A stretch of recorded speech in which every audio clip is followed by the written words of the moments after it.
大家好，我是武一张鹏。今天呢，我为大家分享敲打小腿的外侧，它可以帮助我们祛湿、减肥，尤其是去痰湿。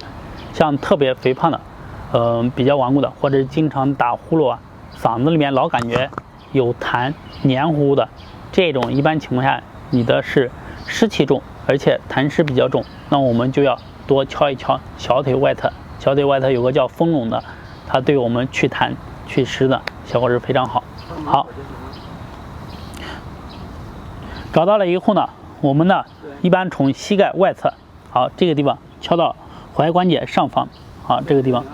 而且有一些人呢，这个地方呢是非常的硬，非常的痛。好，大家可以先摸一摸，检查一下，看看你自己的是怎么样的。好，我们去敲呢，手呢空心拳啊，空心拳可以握固的，也可以这样，不要抓太紧，空心拳，然后手腕呢放松敲打，哎，看1、2、3、4、5、6，这个本来就比较痛，你再使劲的打，那你受不了的啊。好，做。一般情况下，我们这个地方敲打效果是非常好的，它可以震动到里面，起到一个更好的疏通效果。好，来看一下啊。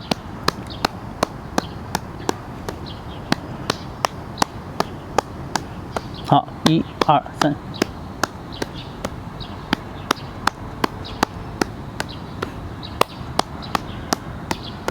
好，做完了以后给它推一推，啊。你坚持每天去做，一般情况下，你做个1周以后呢，你经常嗓子里面黏糊糊的，你感觉有痰的，你会感觉到比较清爽，或者是打呼的，或者嗓子经常呼的，就会好一些啊。另外一侧也是一样的，好，先揉一揉也可以，然后敲空心拳，敲一敲。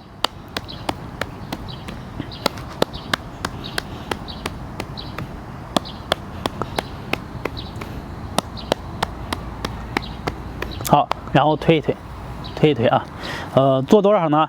你每天可以做个3、5分钟，根据自己的情况定啊。